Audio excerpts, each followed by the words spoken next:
Welcome back, everybody, to the St. Louis Cardinals franchise. As we are nearing the end of the year, the Cardinals are currently in first place and the second seed in the National League. We have a lot of fun storylines to track and milestones we're chasing here as we look to set up things for a successful postseason run. Last episode, Nolan Gorman reached 30 home runs on the year. Luis Robert is the next closest to matching that, with 27, and we're also looking to see if rookie Dylan Lesko can not just win Rookie of the Year, but win 20 games in a season.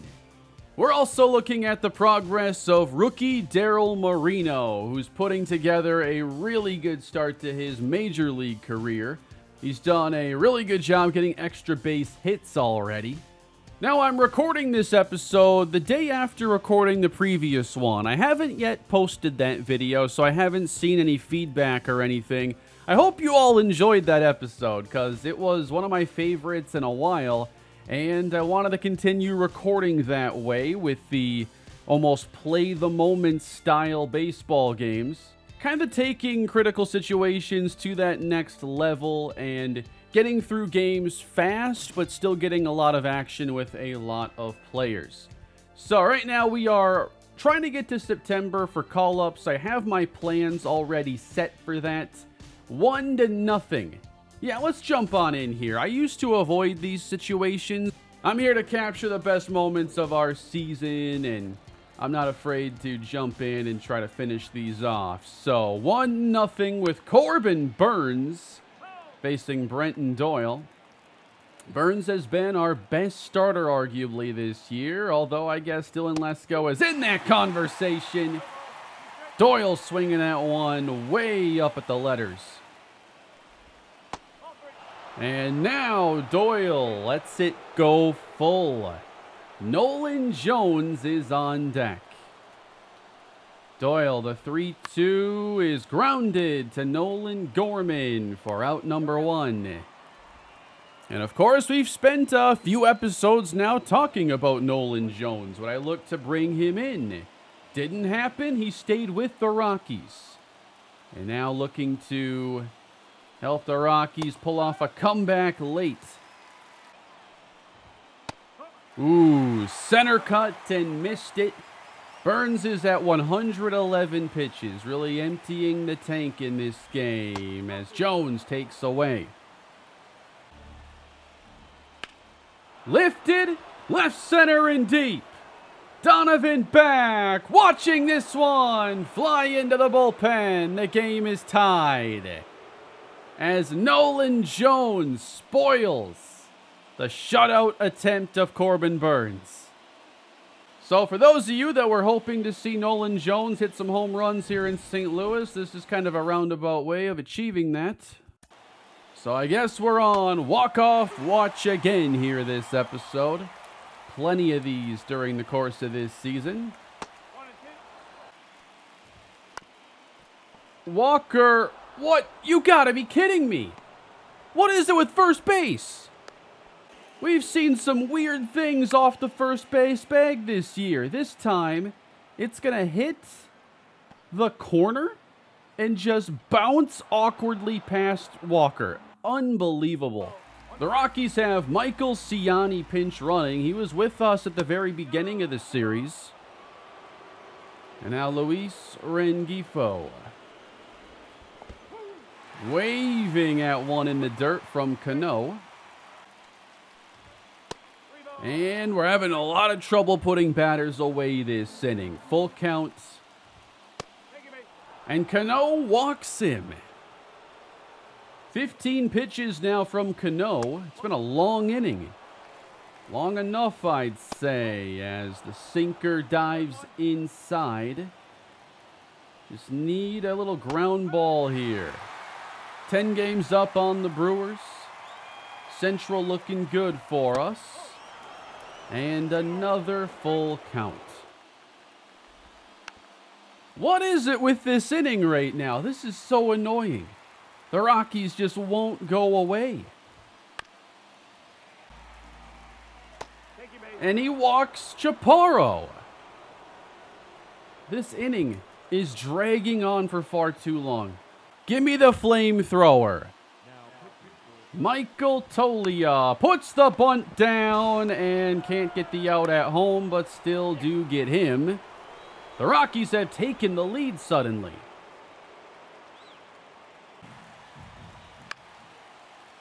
And I think it's finally over. But the Rockies spoil the shutout. They take the lead in the process. So now we've got to face their closer, Justin Lawrence. And the former Rocky leads things off, Nolan Arenado. Tough pitches so far from Justin Lawrence. It's been all slurves to start. And then he comes back with the sinker. I guess I was fooled by it. Walker on the ground to second. A little bobble, but recovered. And we're down to our last out. And the slurve makes me look silly. That is a Rockies win. Disappointing way to start the episode. Cano ends up taking the loss in this game. We just couldn't get much offense going. Now, as we anticipate our September call-ups, I wanted to make a move so this player would at least be playoff eligible. But I do want to bring up Reggie Crawford in September, and I want him on the 40-man roster right now, because when I look at reliever Matt Moore, I see he's 37 years old, the skills are declining, and he's been our most walk-prone pitcher so far this season. He has the highest walk rate against. Now, he hasn't pitched a ton of innings. His last outing we saw wasn't very good, but I'd like to challenge this role for that situational lefty in September. So we lose the disappointing game to Colorado. We drop the following game and get swept. That is an ugly series. I am hoping to play a bit today with Nestor Cortez. We'll get to that more in September. I wanted to turn the calendar as we do bounce back with a nice sweep here of the Pirates. All right, the Rockies series was nothing to worry about. We go and dominate the next 5 games, including this 12-2 finish. Perdomo and Robert go yard, so he's even closer to 30. Nestor Cortez goes 8 innings. He's been routinely going deep into these games. And then we beat the Reds 7-1. Tink Hence goes 8. We're getting a lot of length out of our starters right now. But it's time to make our roster moves with the additional 2 spots. So, Reggie Crawford, the two-way reliever, is going to be coming up. And he'll have a chance to make his Major League debut. And then, this is not a flashy move. He's not one of our top performers, but I think he fits what we're just needing at this time of the year. We're going to bring up Joey Loperfido because of all the positions he can play. Good defender, good pinch run option. I think that'll help us the most in the final month. But if you wanted to talk about some guys at the minor leagues that have really been killing it this year, Norris Sullivan hitting .282 with 16 home runs. He's doing a really good job this year, but given his potential, his ratings aren't changing a lot. Some are going up, some are going down. So his role really depends on when we need that extra outfielder. Steve Padilla is dominant all year. 20 home runs, 842 OPS, 4.4 WAR down there. We're just waiting for his defense to come around, and it is progressing pretty well. Livan Soto is hitting .301. His offense is considerably improved with the contact up 4 and then 9 against lefties. If we had room for another infielder right now, he would be on the roster. And then down at the AA level, I wanted to talk about Jesus Fernandez because plus 12 contact in 1 year is ridiculous. What is he doing to lefties to get up a dozen points? He's hitting .403, 31 hits in 77 at-bats. For him to already be making this progress in his first professional season is an incredible start to his career. So then we're going to move some guys up from AA to AAA, and that includes Donald Galvin at 76 overall, another lower potential player like Norris Sullivan. And we certainly cannot forget about Sammy Robinson, the Double-A star who's hit 341 this season. A very under-the-radar prospect who is still a ways away from even contributing, but he's hit 340. He showed some power as well. I mean, he's slugging 544. He has all these quirks. He's one of our coolest underdog stories right now. So we've swept the Pirates, and now we've swept the Reds. We're back at home to take on the San Diego Padres. Gonna go through some of these games here pretty quickly. We got Nestor Cortes up.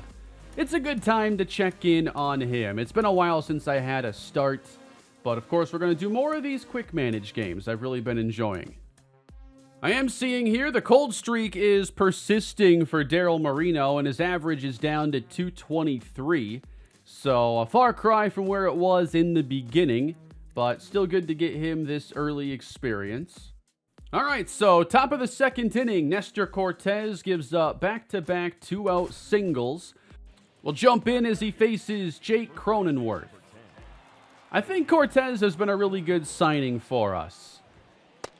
He's the only lefty we have in the rotation. He's had a number of deep outings this year. He's pitched a lot of innings for us.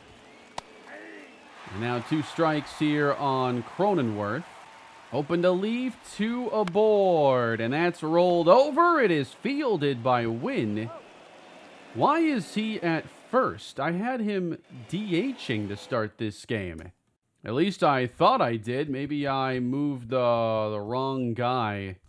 Yeah, I must have made a mistake there. I wanted Moreno to play first, give Walker the off day, and I'll just have Wynn come out then for Moreno in this case. But going back to Nestor Cortes, second on the team in innings this season.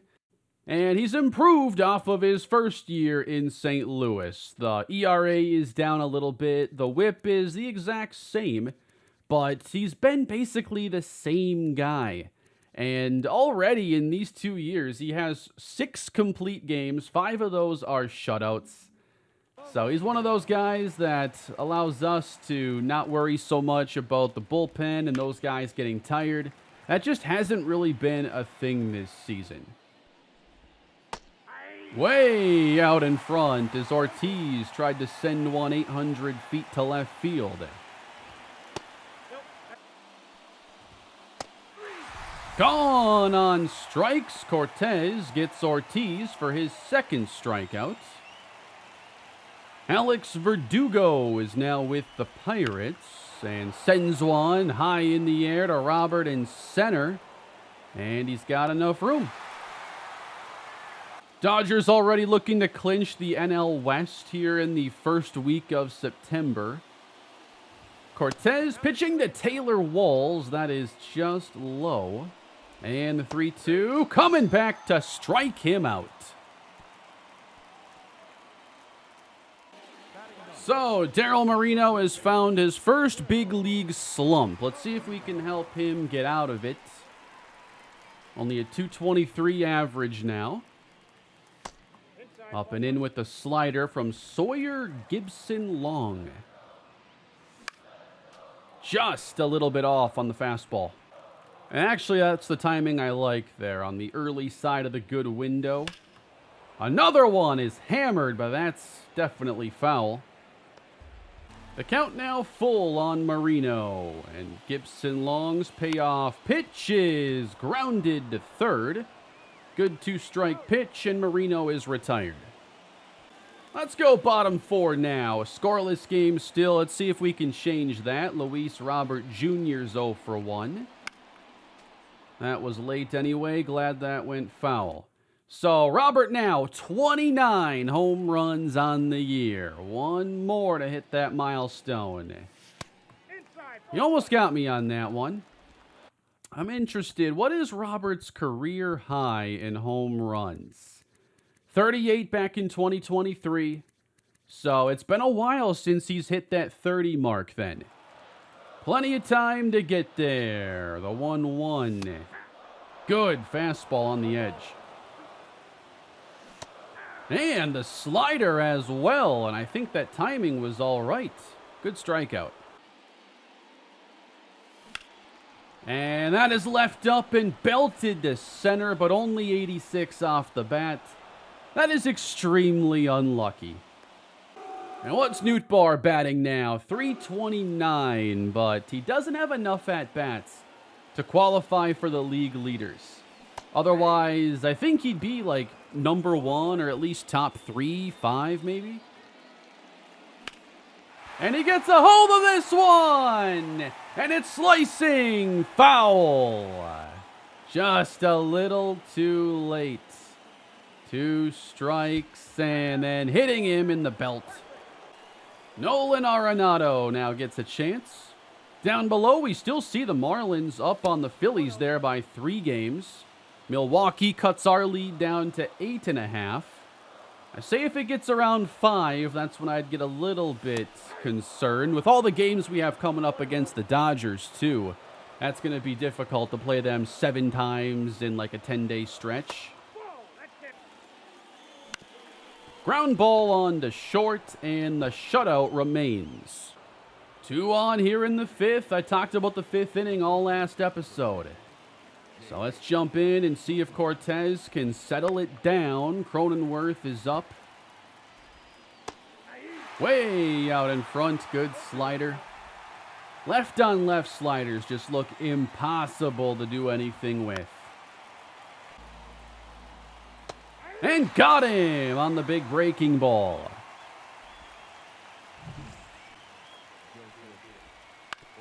And we get the ground ball. Marino is there, and Perdomo on to first. It's a double play. Another at-bat here for Marino, bottom 5, with Ivan Herrera standing at first. Gibson Long has looked pretty good today, and he really gets away with this slider as Marino pops out. In the following inning, another chance for San Diego. They get the first 2 on. Cortez has gotten out of some jams already, but now it's the 3rd trip through the order. You're not always going to get away with these, so I don't feel great about this particular inning with Tatis at the plate, too. Going to be a challenge. Into the gap in right center and down. That's going to be 2. Tatis to second base. He'll hold up there, and it's a 2-run double as we finally see some offense.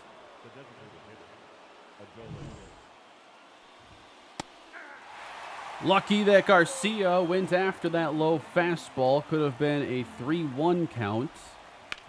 And he's still going to single up the middle. Tatis will round third and make it 3-0 Padres. Marino there again to start one, and that was not nearly as smooth from Perdomo. And J.D. Davis spent a short while with us in the series. Arenado plants and fires as Cortez does get through the 6th, but that'll likely be it for his day.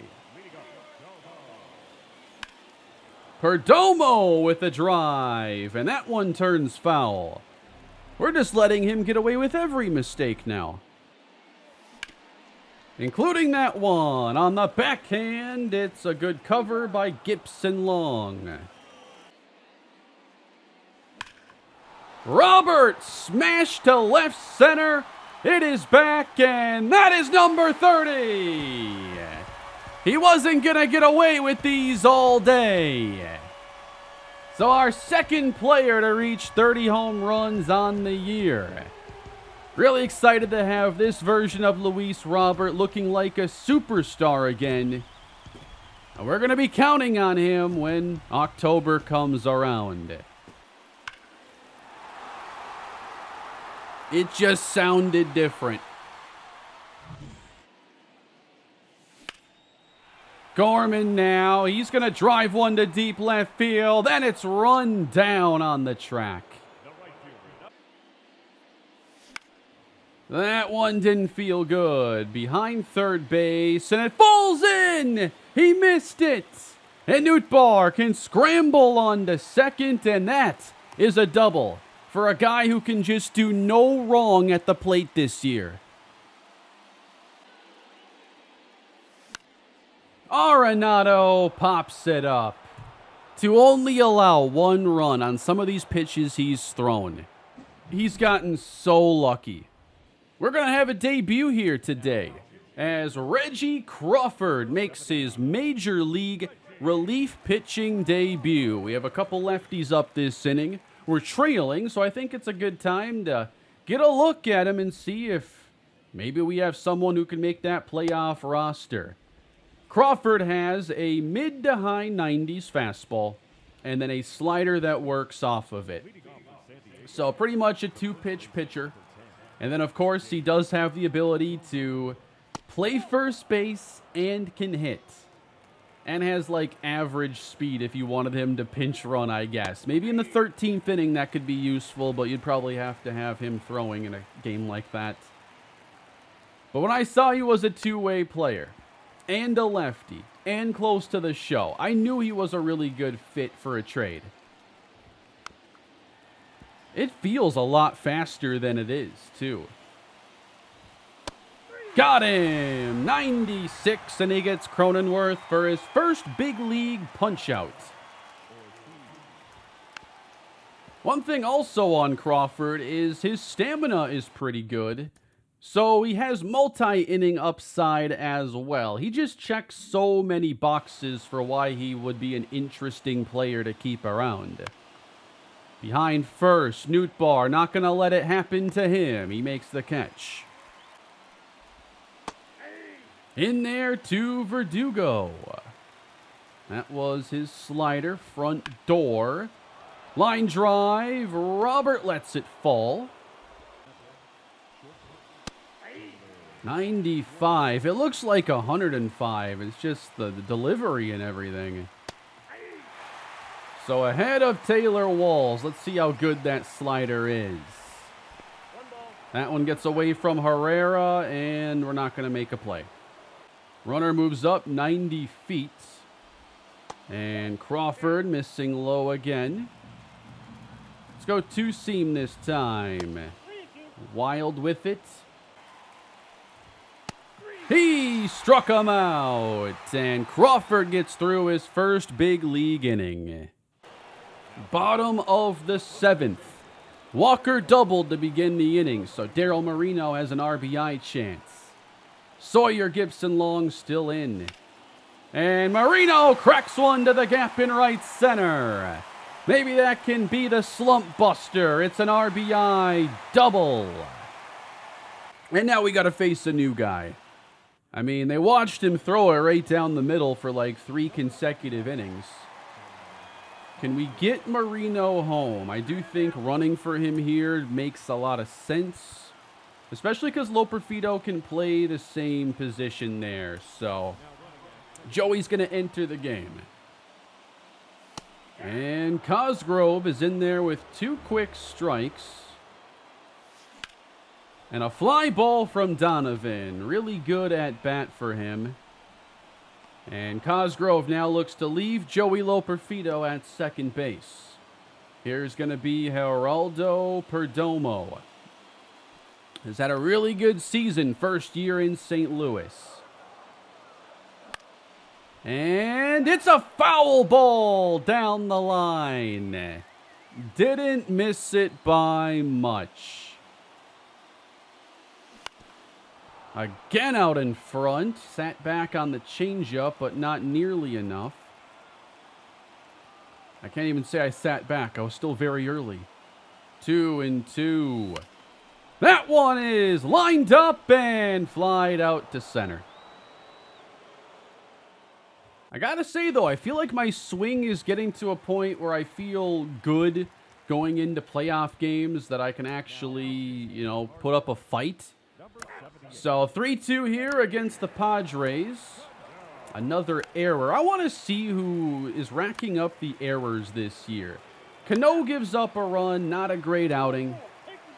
So we're going bottom 8, and a threat is brewing for the Cards. Cosgrove lets the first 2 reach. Here's Nootbaar. Cards down 2. Grounded on to second base. Double play. And now he's replaced by James Karinchak in that 30% K rate. Nolan Arenado. Ground ball up the middle. And the Padres will get out of the inning. We've had a lot of good pitches to hit. Not getting the best batted ball luck today, unfortunately. Matt Moore walks Cronenworth. I talked about earlier, he is the most walk-prone pitcher we have this season. And he has walked the bases loaded. Need I say more? That's why I had to bring up Reggie Crawford. So we're down to 3 on here. We're just going to put in Kopech then. And he somehow gets us out of trouble. All right, the comeback Cards hoping for something from Joey Loperfido. Karinchak is staying in for a second inning. We have a runner on, so Loperfido represents the tying run.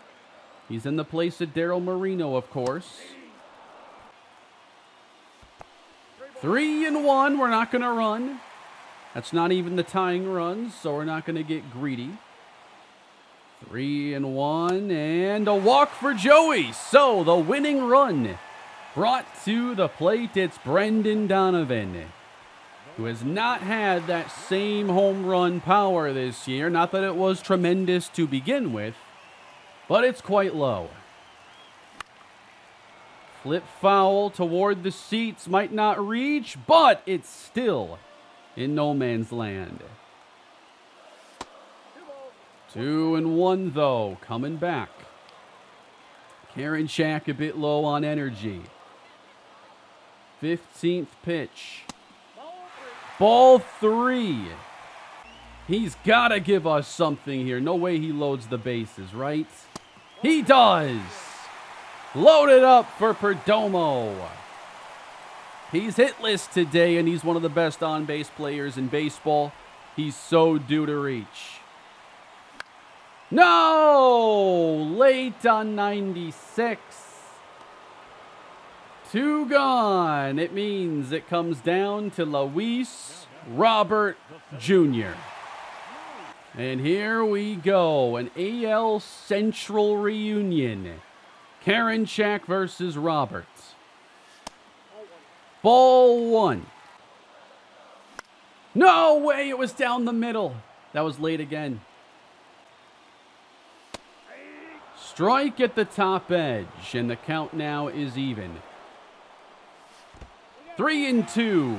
Everybody's going to leave early. Walked him. And the Cardinals trail by 1.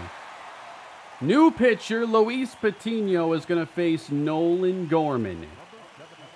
A chance to win it. Gorman picked up a walk-off last episode.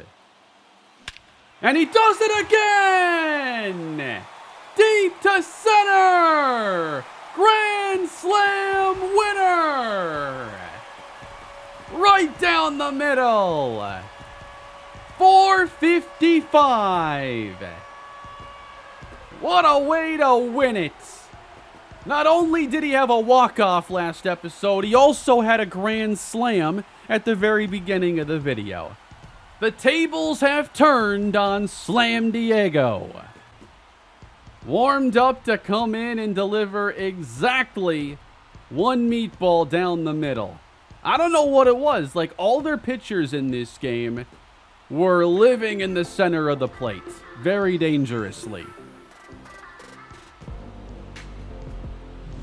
Nice way to win it there. And the win goes to Michael Kopech, who cleaned up that mess in the top of the inning left by Matt Moore. Oh, sweet. That was a walk-off grand slam on my birthday as well. That's pretty sick. We are still 4 games ahead of the Marlins for that all-important 2 seed. The Dodgers have now clinched, and the Brewers currently hold the 3rd wild card spot. So no guarantee the Central sends 2 teams this season. The next thing I wanted to get to was another Dylan Lesko start, because I believe he has 4 starts remaining and 17 wins. Can he get 3 more and hit 20 as a rookie? He's got the challenge this time of pitching in Coors Field. But we know that he needs run support for this. We had a double and a single, but we don't score until Gorman goes yard again. He might hit 40 this season. So great to have that run support. We go 1-2-3 in the first. Mason Wynn doubles home Jordan Walker. I gave him the start today over Daryl Moreno. Donovan then cranks a homer, and it's 5-0. 6-0. It's a home run derby. So we got to get Lesko, of course, through 5 innings with the lead intact, and it's looking good so far. 9 hitting Drew Romo. Tony Romo's brother. Probably not, but just imagine if it was Tony Romo's brother. Wow, that was about as low as you can go there. Working on your golf game already. The off-season's around the corner for these guys, so I can't blame him. And a grounder to Arenado. And the Colorado faithful gets to watch another great defensive play from him. Tommy Edman, all-star this season, signed in the offseason after many years with us. It was just time to move on. Great curveball, keeping that down and getting in front of Tommy. He struck him out, and Lesko is looking good through 3. Popped up by Mason Wynn. That was a ball to drive. And how about the purple sky here complementing the Rockies' purple aesthetic? Is this why the Rockies wear purple? Is this sky common? Never been to Denver. Definitely high on the list of places I'd like to go. But maybe that's why they do wear purple. All right, let's face Nolan Jones again. He homered earlier. I want my revenge. Jones still has a year of arbitration with the Rockies. So he'd probably be somebody else to consider in a trade next season. Buy him at 93. That didn't go where I wanted it to. But Lesko getting it done. And another one swung on and missed. Well, they walked the first 2 of the innings, so RBI chance now for Nolan Gorman. What an episode and season it's been for him. He's got 34 doubles, 37 homers, already 108 RBIs. The grand slams are certainly helping. He's someone I hope to get extended here soon. I'm considering doing it a year early. I don't know if it really makes sense to do it that way, but I do want to get him signed. I think the fact that he's so good against lefties makes him just different than other power lefties. I talked about that last episode. 3-2 now to Gorman. And that is too high. The bases are filled. And here is Lars Nootbaar looking to add on to a 6-0 lead. Wow, was that timing felt good. It's a strikeout. And yep, that wasn't bad. So Arenado will now try. Just don't hit it on the ground, please. You can see the numbers there against lefties in the 180s. That's why he's not been facing them much this season. Got him on the corner. What a pitch. You've broken too many bats, Nolan. Settle down. All right, Jordan Walker to try and not have us waste this chance. You got to be kidding me. Walker drives it in the air to left, carrying and caught.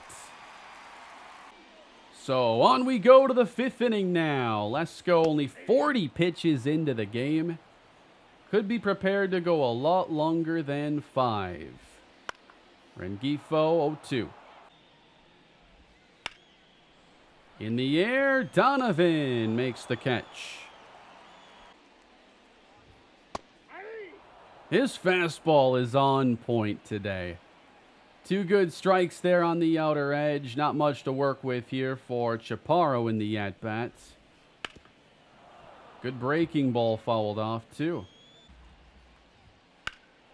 A drive now belted to center. Robert going back to the track and makes the catch. Didn't even crash into the wall. That was smooth. Good curveball away, and that is going to be 5 shutout for Dylan Lesko. Home run, Donovan. 7-0, an onslaught here. Lesko also pitching a 1-hitter, well, 2-hitter now at the moment. Shutout is broken up.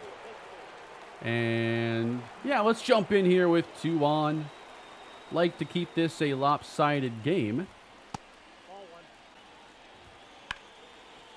Mason Wynn is there to glove the final out. Guess who we're facing right now? It's Andre Palante. Things didn't work out in the series, unfortunately, with that big breaking ball of his. Whoops. Mason Wynn facing his old teammate here.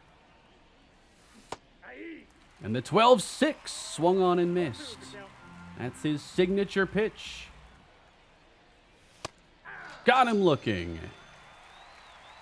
Donovan's having one of his best games of the year and a hot start in Colorado. 3 for 4. Now 10 homers on the season, starting to pick up the power. You come to Colorado, that tends to happen. Donovan to the gap. And that should extend the lead. It's off the wall.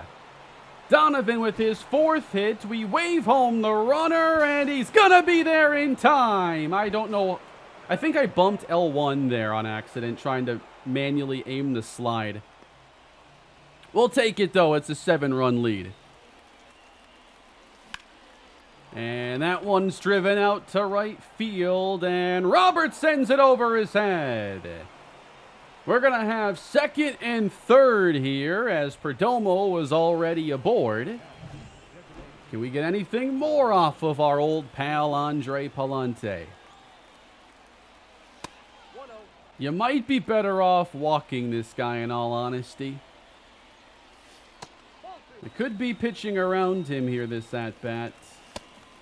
3-1. And a little bit late. Hopefully 7 is enough. Entering the game in the 9th inning. This is Reggie Crawford. He's going to take his first big league at-bat with the Cardinals up by 7. What a moment. A first for any of my series to have a 2-way player. It's about time. Crawford versus Palante. So realistically, am I pinch hitting him in a serious game? It's not super likely, but I guess deep into a game, if there's an injury or a bunch of the guys on the bench are used, there's probably a couple edge cases where it could happen. Big leads are maybe the easiest way to do it. That was an hour too late. All right, Reggie, I don't want to screw up your debut here. This is an exciting moment. And he blasts it to center field. Crawford back, but not enough, even in Denver. But that was interesting for a second. Okay, there's no way to substitute him in at first base and then move him to pitcher. I wasn't sure how I could do like an on-the-fly 2-way experience. I did want him to pitch the 9th. I'm not sure there's any way to do it without playing as a starter and making them the DH. I honestly don't know how it works. I don't play with Ohtani in the game, so I've never gotten to do that. So it's going to have to be Mason Miller closing it out instead. He does give up a home run, but the Cardinals win. And for Dylan Lesko, he's got 18 now on the season. A big day for Donovan. Great to see him with 4 hits. Perdomo with 4 as well. 8 times those 2 reached.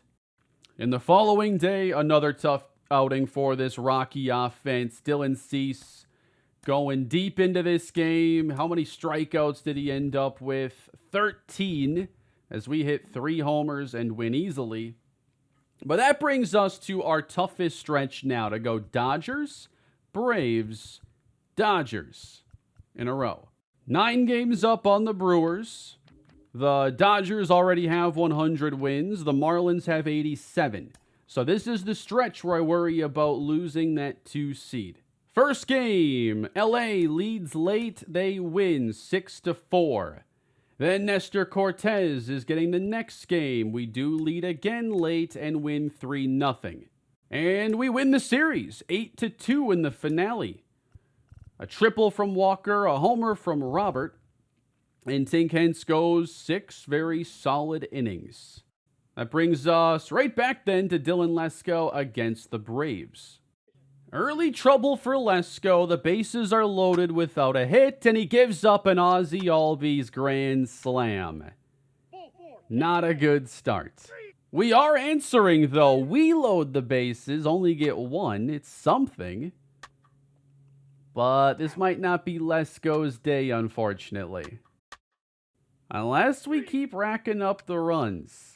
A lot of scoring early in this game. Lesko needs to bounce back with a 0 and does. Lesko in the 5th inning now. He does have 2 aboard and then gives up another homer to Albies. What a day for him.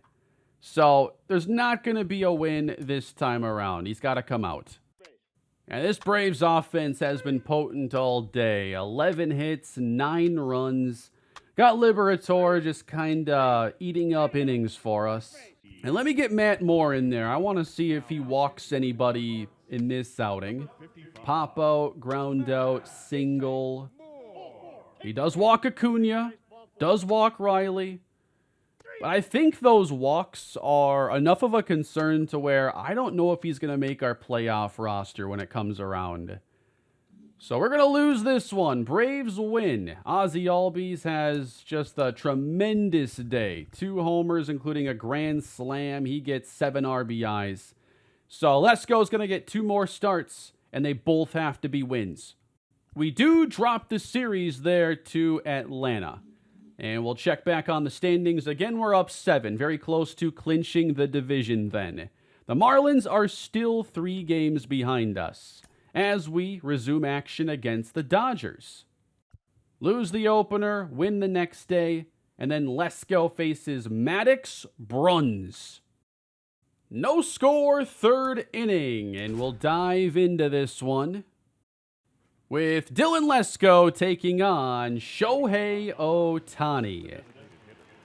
A matchup we could see again down the road in the postseason. Who knows? He's fallen behind Shohei 3-1 with Mookie Betts on deck. And now with the full count. Lesko gets him.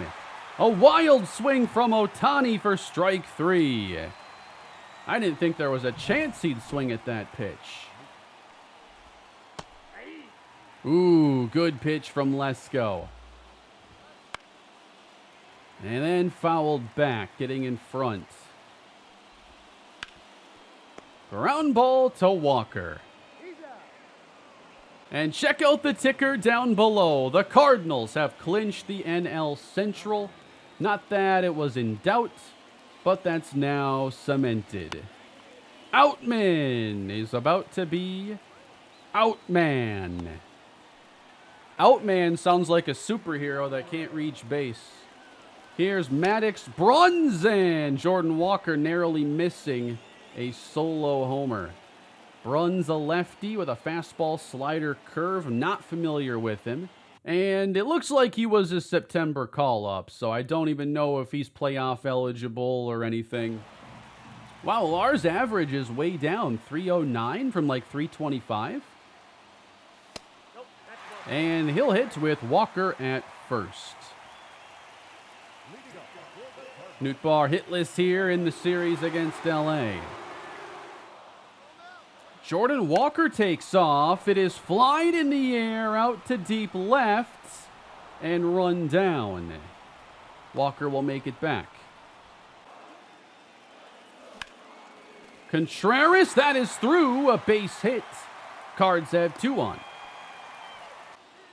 Brendan Donovan now. A fastball in there, elevated. And he hits it the other way. It is dumped down the line. A ground rule double, and the Cardinals will get on the board. And there is a lead for Dylan Lesko. Just nice piece of hitting the other way. Brings up Daryl Moreno. What's the average sitting at now? 245. It's coming up again.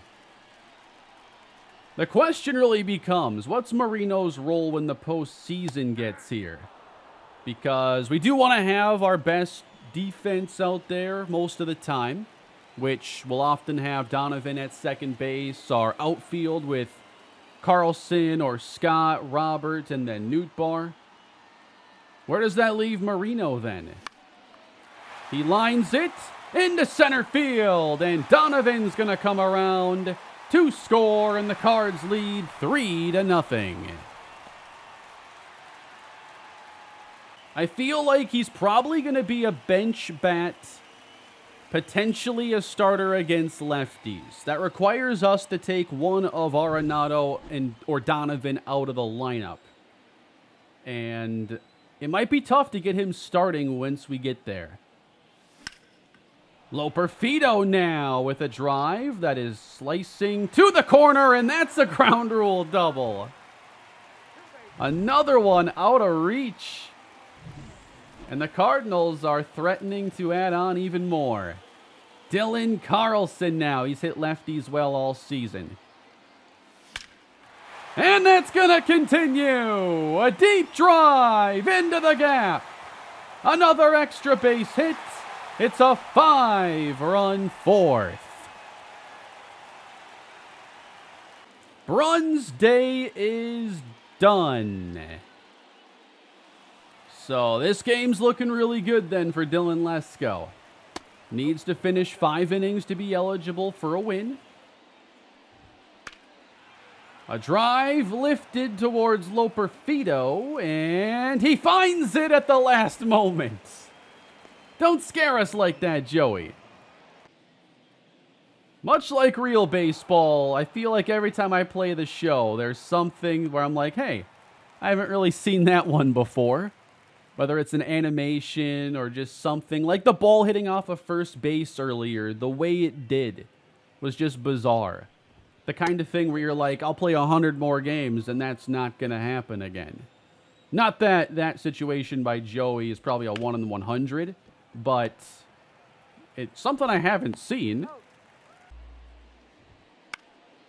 Popped him up. Dylan Lesko doing his job, and that is 5 innings of shutout ball.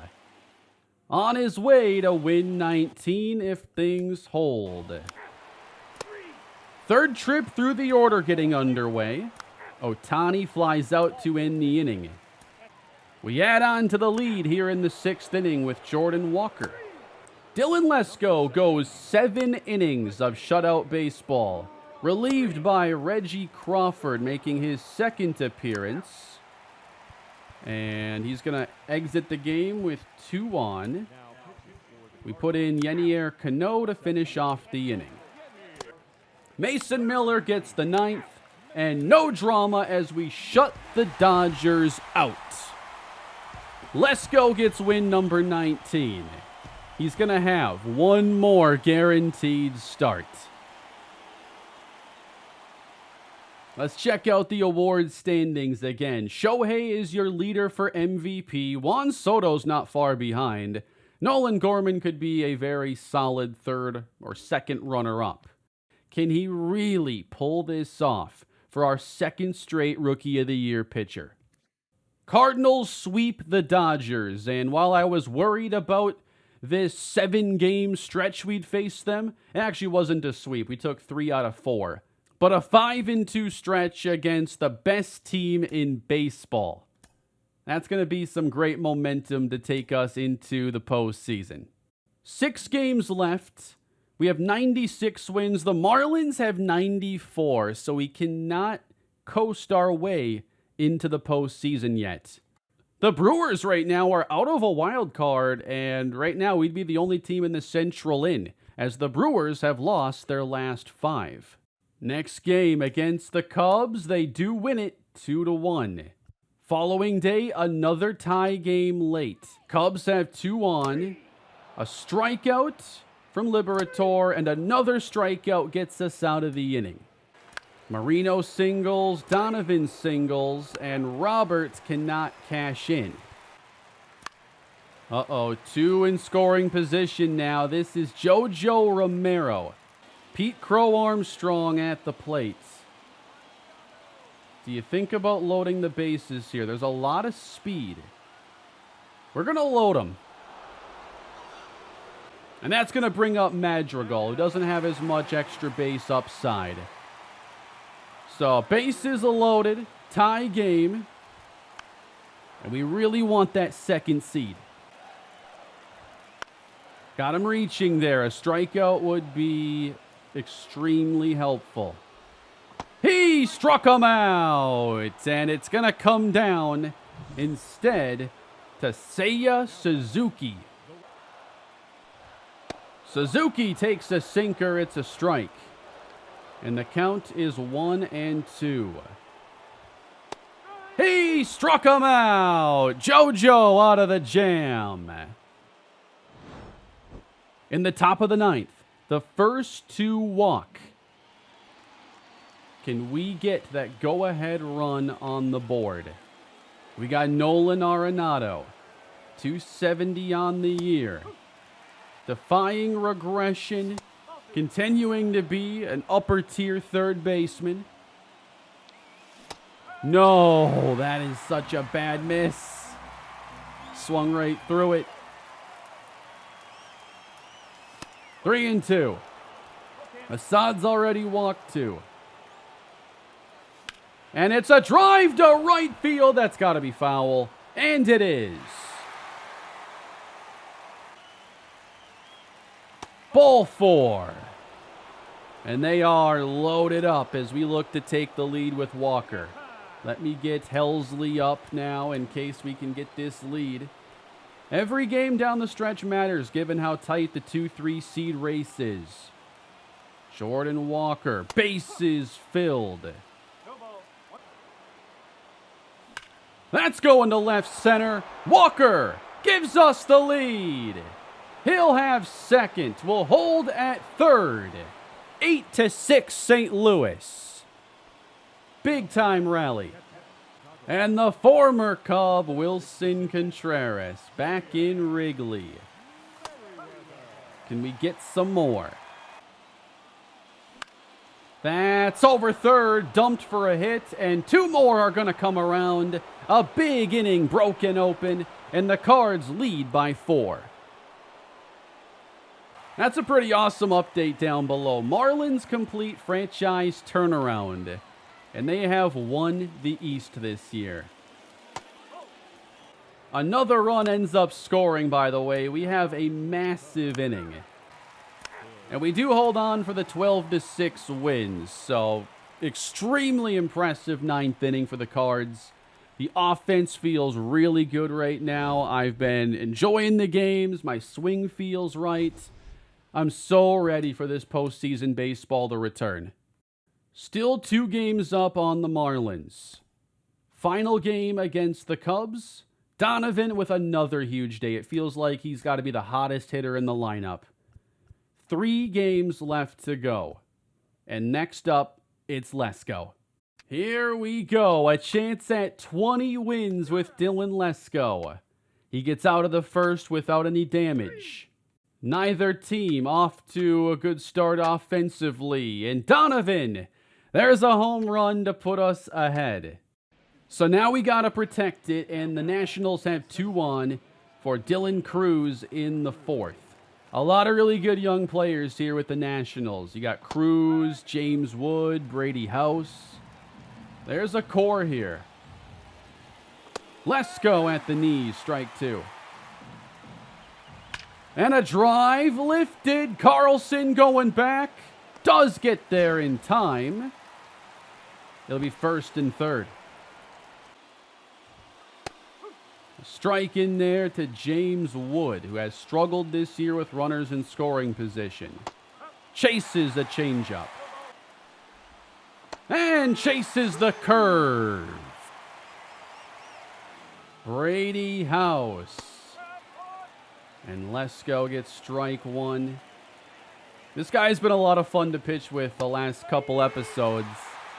Again, I have to remind myself all the time that this is Dylan Lesko, not Dylan Cease. He doesn't feel like a rookie at all. Come on, man. He struck him out and gets out of the jam. A double for Luis Robert, and Gorman brings... No, he got thrown out. I see that Scott was just subbed in. That's a curious call there in the fifth. You just hope it's not injury related. Another error. We're going to jump in here. Of course, have to go 5 innings. But Lesko probably going a lot further. His energy is good. And as long as it remains within reach and a smart call, I want to try getting him to win number 20. Grounded. Gorman's going to flip it. Perdomo finishes the double play.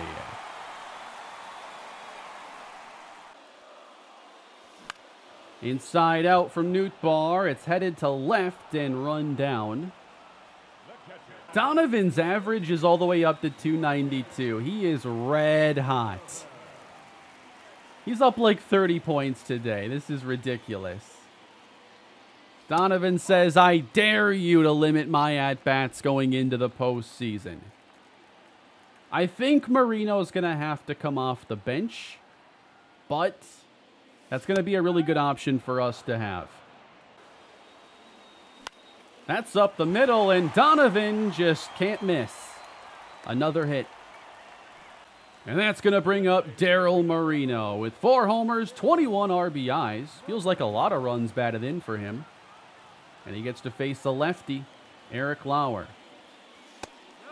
Hitting .304 over his last 6, so he's in pretty good form right now.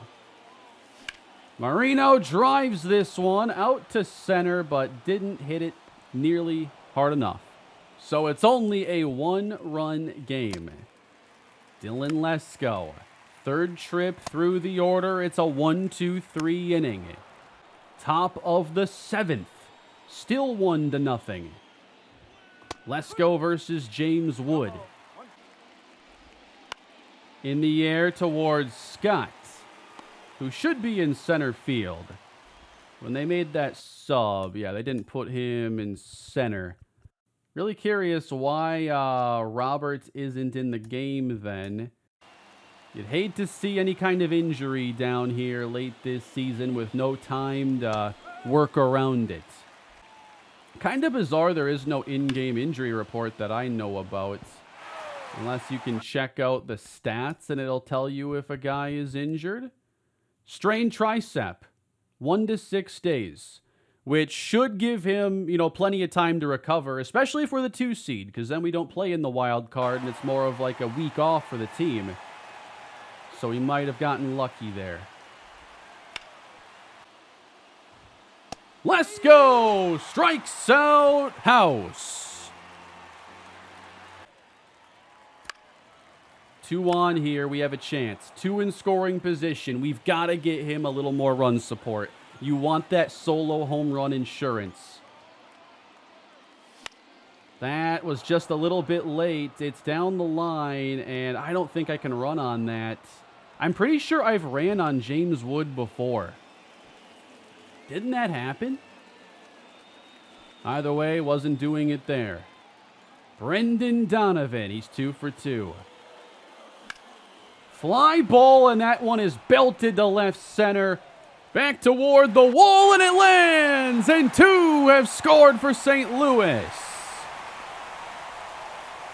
Brendan Donovan, man, this guy is incredible today. How many 3 and 4 hit games is he going to put together? He might be Dylan Lesko's best friend right now. He has a solo homer in this game, a 2-run double. He's the reason right now he's got the run support. I need one of those signs in my room. Moreno turns on it. It's belted and foul. 111 off the bat. This time he's going to left field, and it's off the glove. Moreno drives home our 4th run.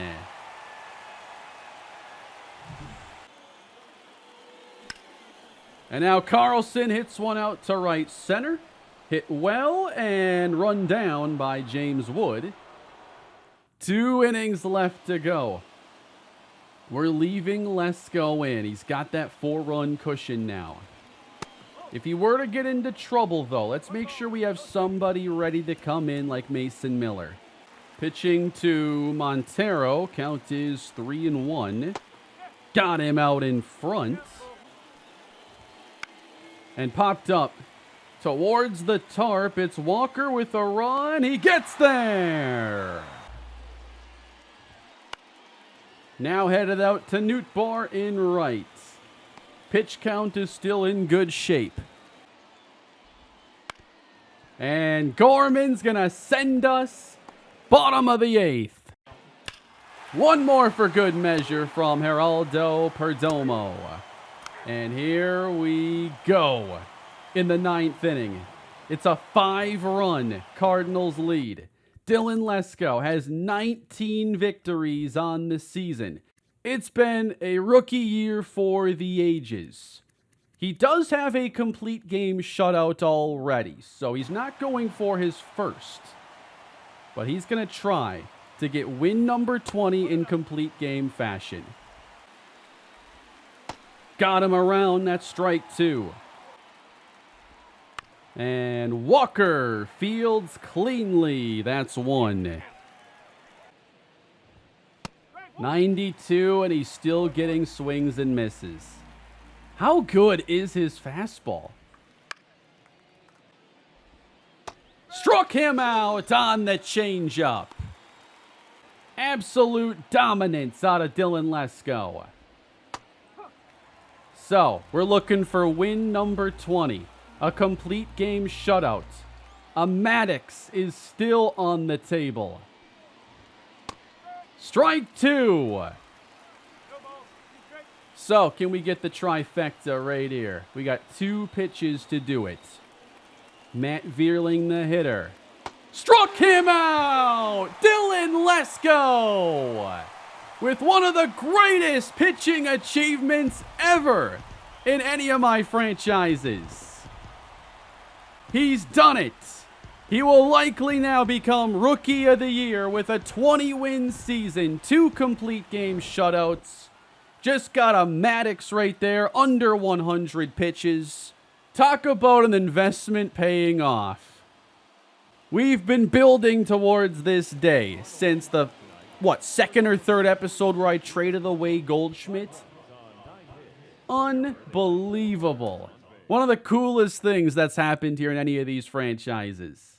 99 wins for the Cardinals, 96 for the Marlins, and that means unless they have, 4 games left, they wouldn't be able to close the gap. And that's a done deal. We are going to be the 2 seed. We are going to forego Dylan Cease's final start now of the year.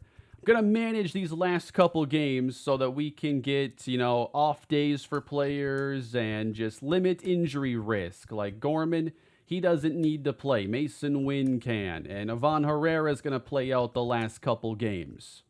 And we're going to have ourselves a bullpen game here with Matthew Liberator getting the start. He gets roughed up there in the 2nd inning. Reggie Crawford's going to get into this game as well and picks up a 1-2-3 frame. We do score, win triples. Perdomo brings him home. I think it's really hard to say that we've seen enough from Crawford to put him on the playoff roster. So that's going to be one of my decisions I have to make. If Matt Moore doesn't make it on the roster, who does? But he just pitched 3 shutout innings for us, so this game is going to plan pretty well.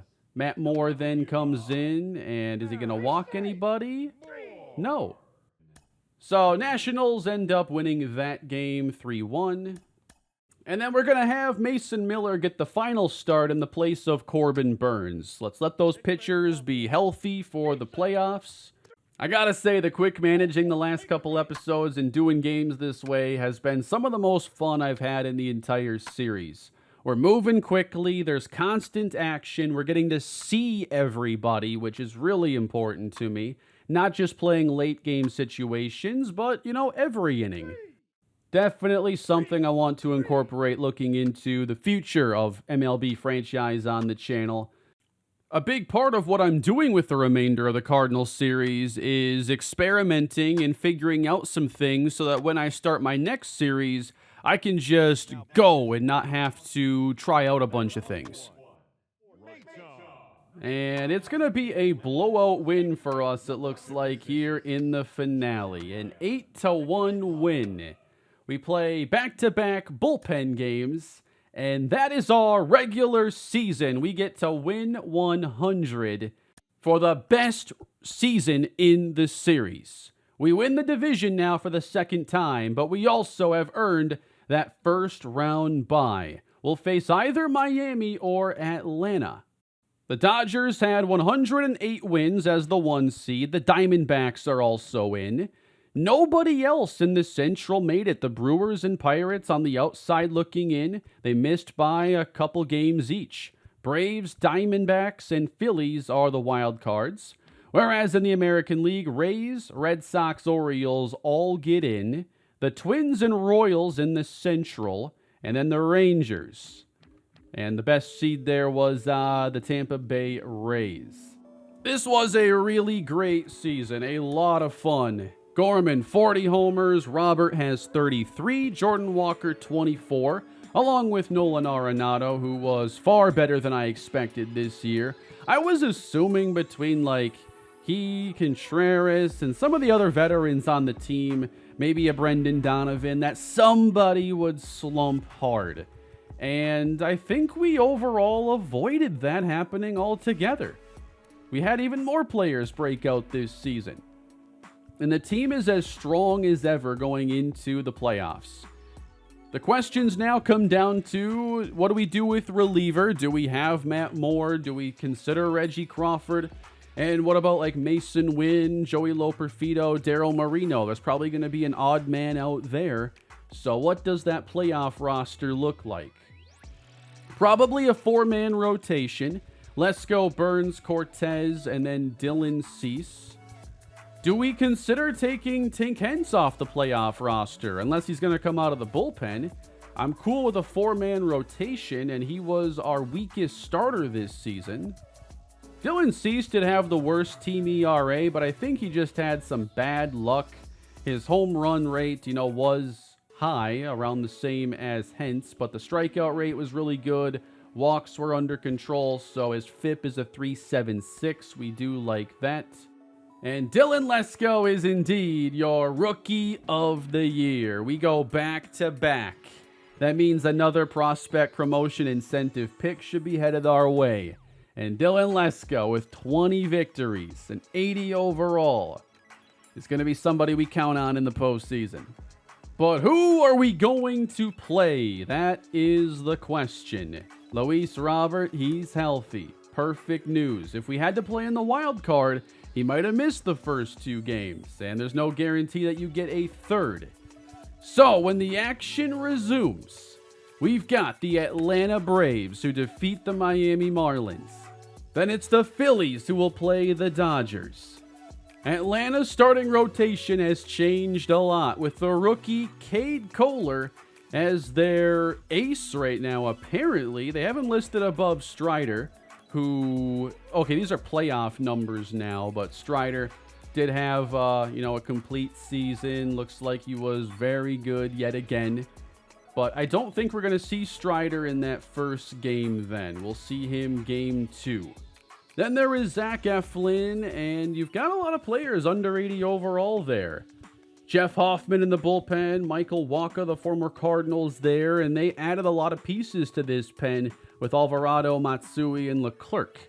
The lineup is loaded with a healthy Michael Harris, Jared Kelenic, Ronald Acuna, Riley, Olsen, Albies. It's a very deep offense, and this should be a great NLDS matchup. So next time we do get into the NLDS with our first couple games of the series, I am considering making some playoff changes to the way I do the episodes, but I haven't really settled on anything that I love yet, so I might not mess with the formula this season. But that is going to do it for today, as the table is now set for the postseason here with the Cardinals. Is this finally our year?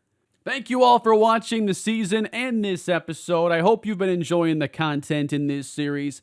Please leave a like and subscribe to the channel, and I'll be back with more of the Cardinals soon as we return to postseason baseball.